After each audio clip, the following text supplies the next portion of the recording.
All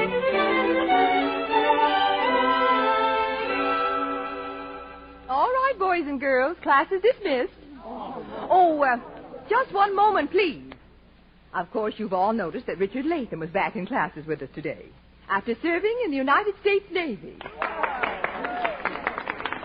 And after one day of school, Richard has just informed me that he's going to stay with us. One of your first assignments, Richard, will be staying after school today. I made an appointment for you with Shakespeare and Cynthia Bishop. Oh, Cynthia, you won't mind helping Richard catch up with class, will you? Why, I'd be glad to, Miss Brady. Thank you. All right, class, that's all. Fredonia, imagine. My droopy cousin staying after school with Ricky. How come she gets all the breaks? Oh, it must be wonderful to have a brain, Stella. Oh, I don't know. There are other things. Goodbye, Ricky.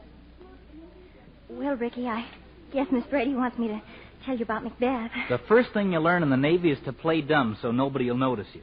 You see what you get for being smart? Me. Oh, I don't mind, really. Won't you sit down? Say, will this take long? No, I have to be somewhere by 4:15 anyway. You do? Oh, a date, huh? Oh, well, sort of an appointment. I got sort of an appointment myself. Boy, that Stella Adams is really something. Yes. Well, about Shakespeare. Funny, I don't remember you. How come? I must have been a freshman when you left. I guess people change. Yeah, they sure do. Oh, you mind if I eat an apple? Oh, no, go right ahead. Have you ever read Macbeth? Heck, no. Well, if you're going to catch up with the class... Say, about Stella. Is she a friend of yours? Well, she's a very good friend of Donny's. Oh, that's my cousin Fredonia. Oh. About Macbeth. Oh, yeah, sure. Go ahead. Well, Macbeth is a Scottish chief who kills the king of Scotland, and then he's haunted by his guilty conscience. Me too. Here, have a bite of apple.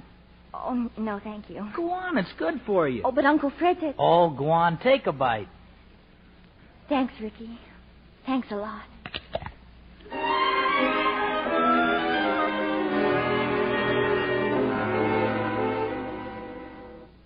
Why, this dress is going to look just lovely, dear. Now, let me look at that seam. Cynthia. Oh, yes, Mother? Well, I don't believe you heard a word I said. Oh, I was just thinking... I said, let me look at that seam. Oh, Mother, if I could only have one dress without such a high neck. Oh, high necks are coming in this year, aren't they, Larry? Huh? Oh, sure. Mother, were you scared the first time you sat next to Dad? What'd she say? Why, heavens, no, but he was petrified. That's her story, kiddo. Well, I mean the first time you met. What did you find to talk about? Oh, millions of things. Like what? Baseball. Baseball? And Vienna. Vienna? Daddy, how does a person get started on a subject like Vienna? Huh? Well, once upon a time, kiddo, I had a notion that I was going there to study medicine. Oh, why didn't you? Well, sometimes It's awfully late, Cynthia. We'll work on the dress tomorrow. Up to bed now, honey.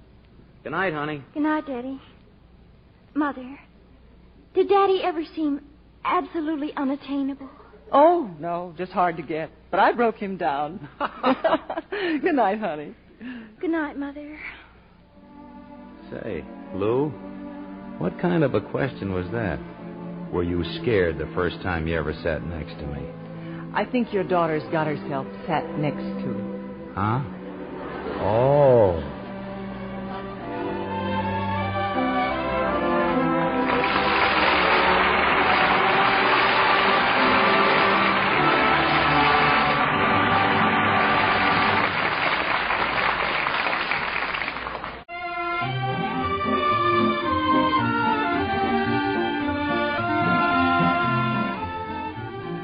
This has been a big afternoon for Cynthia. The first afternoon in months that she has not stopped by at Uncle Fred's.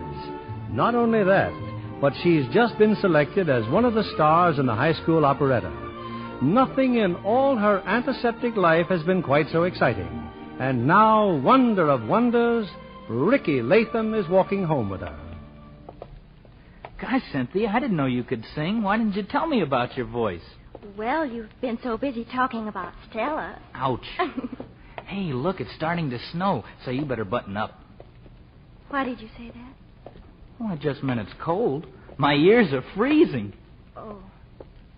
Oh, but I love the cold, don't you? Yeah. Yeah, but what are you opening up your coat for? And don't you just hate those people who are always bundling themselves up? Personally, I can't imagine anything more dull. Yeah, but when it's cold, it's cold. Say, this is gonna be nice, huh? You the star of the operetta and me the stage manager. And don't forget, rehearsal tomorrow at Rosie's studio. Oh, I won't forget. Oh, don't you just love walking in the snow?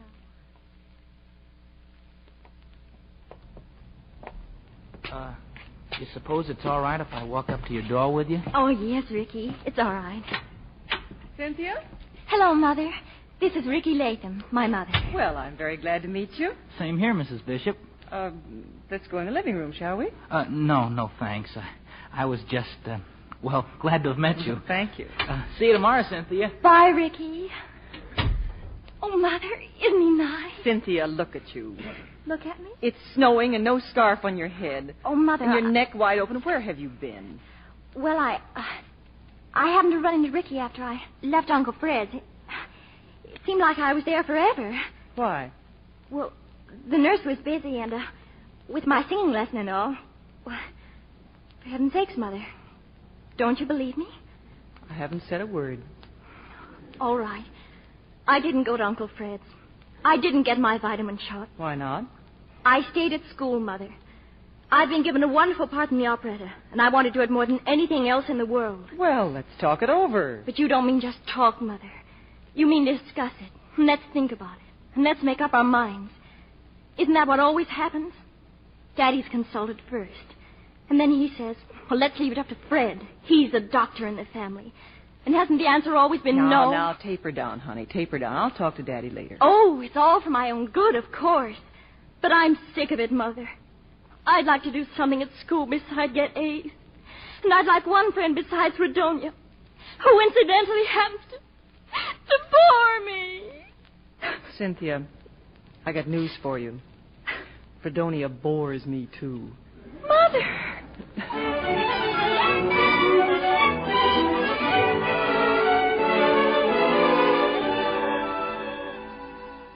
Her heart's so set on it, Larry. After all, it is the operetta. I know, Lou, I know, but I still say we ought to ask Fred. After all, he's the doctor Oh, in the family. oughtn't we to ask Carrie, too, and Fredonia? Oh, now, Lou. And that boy I told you about, that Ricky Latham. I've seen him, Larry. He's nice.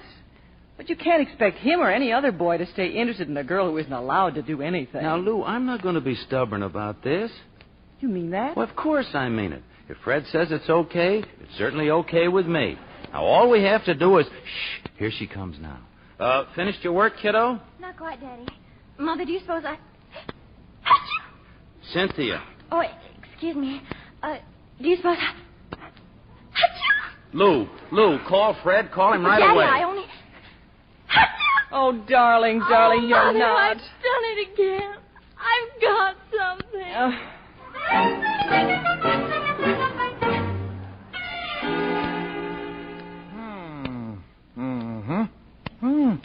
Oh, dear. Oh, Fred, will you please stop grunting and tell me what's wrong with my daughter? This is a sick child. She's got the flu.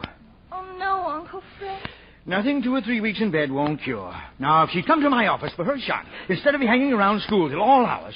Oh, I know all about it, Lou. Fredonia told me. I don't doubt it. If you feel like encouraging Cynthia beyond her capacity, that's your affair. But try to have some consideration for all the hard work I have to do. Oh, phone me if her temperature goes any higher. Blizzard or no, I'll be over. Mother, What is it, dear? would you call Professor Rosencrantz? All right. Tell him I won't be at rehearsal tomorrow.